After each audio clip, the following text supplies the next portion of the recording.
Hello everybody, welcome to the United Stands. I'm Mark Goldbridge with your latest Manchester United news. Yes, we've got a new update in relation to Zirkzee from Fabrizio Romano. It's not a here we go, but it is an update on what is actually happening. But what I want to talk about are these stories coming out that certain players, Casemiro, Rashford, Jadon Sancho, may not want to leave Manchester United and are asking to stay. What does that mean for Manchester United? Well, I'll tell you what, I think the best way to start is by saying, what is player power at Manchester United? Because as I move aside, this is exactly what player power is. We talk about player power and we talk about, toxic dressing rooms, leaks to journalists, not performing on the pitch. Ineos can do a lot about that in the short term, but what they can't do a lot in the short term is this. These ongoing contracts on massive wages that give players power. And whilst we want the removal of player power, if in this case you've got Casemiro saying, I want to stay, and he's got 2-3 years left on his contract, and he's on 350 grand a week, then you are going to struggle against player power no matter what your remit is, no matter what you come in and do. If somebody's under contract on good money, they have power in the game. Now, this list here, straight away I home in on Sancho, and I don't think that's right. But I've took this from footballfancast.com, and it's the most accurate one I could find in relation to a number of players. But I disagree with the Sancho one. I think that's way closer to 300 grand a week. But everybody else seems to be about right. Now, if you've got a scenario where Casemiro wants to stay and Rashford wants to stay, that's £650,000 a week going out of the football club. Even if it's out by a little bit, even if there's a discount because we're not in the Champions League, it's a horrendous amount of money going out of the club. And if they want to stay and Manchester United say no, what do you do about it? And I think we're living in a world of realism in our fan base at the moment, and it's great. There isn't any panic about the transfers. We know it will get done. We just don't know when. We know that there is a demand on Ineos to deliver, and it looks like they're trying to do that, and they'll be judged on August the 31st. But I think also, in relation to change at Manchester United, it's very easy to say walk in and sell them. But again, in the case of Casemiro, if he's one of those players saying, I want to stay at the club, do you want him to stay at the football club? Like, yes or no, get in the comments and give us a few sentences. Why you would, why you wouldn't. My honest answer is, I love Casemiro. One of my favourite players, like Varane, when they were at Real Madrid, two of my favourite players in the world. They come to Man United and you're like, happy days. Wages, didn't really think about it. I was just like, oh my God, we're getting two amazing players. I think Varane's done quite well. Casemiro in his first season was my player of the year. Last year, it was unbelievably bad. Can he get back to what he was like in year one? If he could, no problem. The wage is still a problem though, and we'll come back to that in a minute. Do I believe he can get back to what he did in the first year? No. I genuinely don't. I genuinely think we're going to be paying over £300,000 a week for a player that's probably worth about 150. Ability-wise, I think there will be good performances, but I don't think you're going to get 350 grand a week of a player. I don't think you're going to get 250 grand a week of a player. I think there is clearly an issue with Casemiro in the Premier League, and he's probably come here at the wrong stage of his career. I think mentality, when he's on it, he's still got it. I think his hunger for the game, he's still got it. But we saw at the end of last season that when things aren't quite going right, whether it's injury, whatever, he can be pretty, damaging to the team, if we're going to be blunt. So, Casemiro knocks on the door and says, I want to stay. And it's like, no, I don't want you to. But if he says, well, I am, what do you do? Because if he doesn't take that ticket to Saudi Arabia, who will swallow up his wages, they'll probably double them because there's no tax. Like if he goes to Saudi Arabia, we've got no problem at all. There's nowhere else you can send him. If he wants to stay in Europe and you don't want to use him, you're paying half his wages to go on loan somewhere. So it's Saudi or nowhere. And if he doesn't want to go, what do you do? What does Ineos do? What does Sir David Brailsford do? What does Dan Ashworth do? You have to keep him. And at that price, it will stop us doing other deals. So if you want to bring in João Neves, or you want to bring in Agate, or you want to bring Amrabat in, I mean, there's talk of that happening, you can't do it because you've got Casemiro taking up such a massive amount of money. So player power is still there, and to these players that are saying, I want to stay, well, you've somehow got to try and persuade them not to do it. And the best way of doing that is by saying, what do you do? In the case of Casemiro, it's different for Rashford, it's different for Sancho, but in the case of Casemiro, go to Saudi Arabia, don't want to go.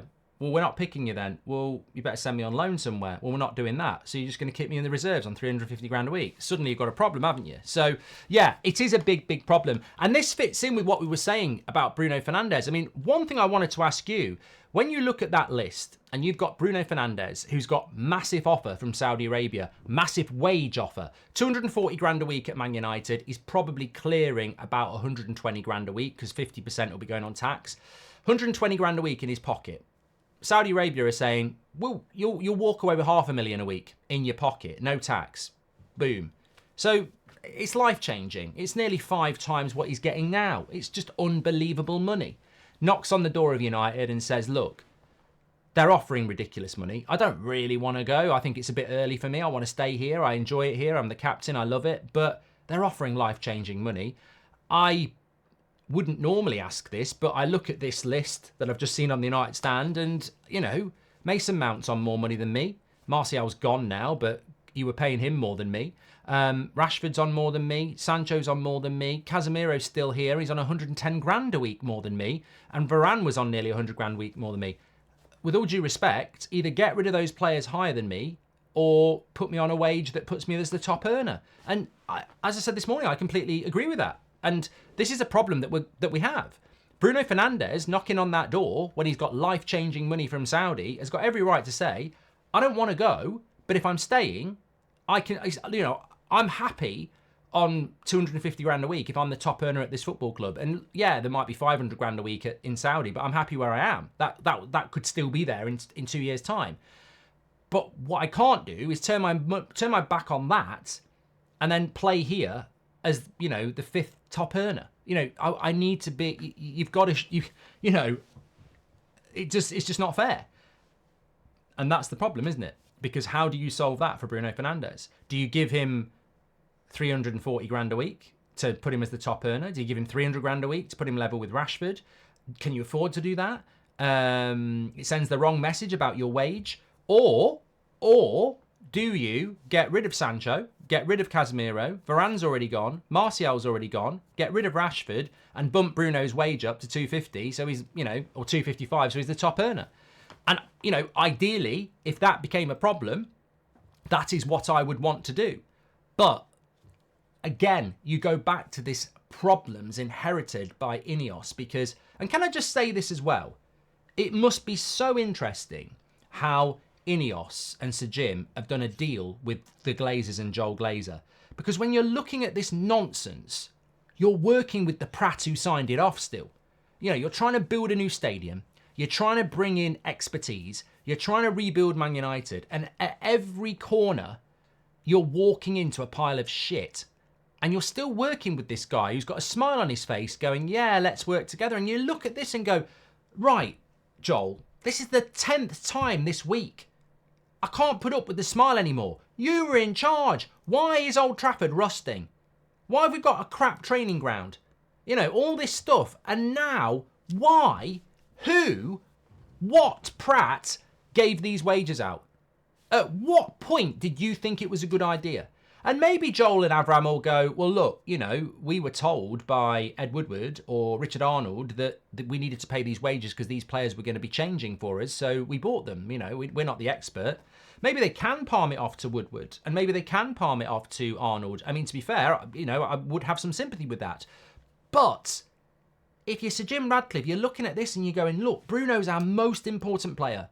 We've got Mainu, Garnacho, Rasmus. We've got other young players coming through. You've got people like Delot and Martinez who look up to him. He is the most experienced player. He's the most important player. He's the leader of the team. And I've got him knocking on the door with this list saying Saudi Arabia is going to pay him good money. He's happy to stay, but he wants to be the top earner. And he doesn't mind if top earner's 260 grand a week. But how the bloody hell do I work this out then? What do I do? And I can't give Bruno 300 grand a week. I just can't do that. We can't afford to do that. But I also can't sell Casemiro and Rashford. So what do I do? And that is not my problem to solve. It's not your problem to solve. But I think it's something we need to address in our heads, that this Bruno Fernandes thing could really cause a problem whereby we lose our most important leader because of a wage structure that is absolutely incredible. Incredible. I'm going to give you this Zirkzee update, but I'm sure a lot of you are screaming at the screen saying, can you please show us the rest of the earnings on that screen? So that is about right. You know, some of these players have gone, obviously, Varane and Martial. Anthony was brought in on 200k a week. I think he was on about 20 at Ajax. Sancho's on about 300 grand a week, some say. I think it's 250, but, you know, he was on a lot less than that at Dortmund. Harry Maguire, been on that for a long time, 190 grand a week. He was on no more than 40 at Leicester. We've spoken about Bruno. Mason Mount, straight in on 250k a week. I mean, the sad thing is, 2 of those deals were done in the last 12 months. Rashford and Mount were done in the last 2 months. 250 grand a week, 300 grand a week, around that sort of area. Let's move down. Harry Maguire at the top. So Luke Shaw, 150. Eriksen, 150 grand a week. It's a lot. It is a lot. Martinez, 120. Lindelof, 120. Anana, 120. Wan-Bissaka, 90. Donny, 90. Rasmus, 85. Dalot, 85. So yeah, I mean, you know, from about there, I'm okay. From about 150 grand a week, I'm okay. It's just everything above that is way too much. Way too much. But the way to solve it is to clear out everybody down to 250 grand a week. That's, if I was in charge, I'd be desperate to keep Bruno. I'd be desperate to sort out my wage structure, and I could finish player power overnight if I could take Casemiro, Sancho, Rashford, Varane and Martial have already gone. I mean, look, I suppose you're saying sell those players, but if they take a bloody wage cut, it would help. You know, they're not going to do that. They've got contracts. But that's what player power is. It still does exist because it's not even toxic to the player. They have power because they have a huge contract on huge money, and contractually they don't have to take a pay cut, but it could cause us problems. Let me give you the update on Zirkzee then. So this came out. A lot of people are reacting to it like it's breaking news. So Fabrizio Romano has come out and said Manchester United held new talks with Zirkzee's agent to discuss contract terms, salary, commission. Erik ten Hag spoke to Zirkzee on the phone several times. United are discussing internally whether they want to proceed. 40 million release clause valid until August. I mean, some people were getting really excited about this afternoon. I do not see that as anything significant to even worry about. It feels to me like a holding statement, and Fabrizio does this a lot of journalists do. There's no problem with it. It almost feels like we've not really had an update for a while, so this is the holding state, and it's useful. United fans do need that, but effectively we knew last week that Ten Hag had spoken to Zirkzee.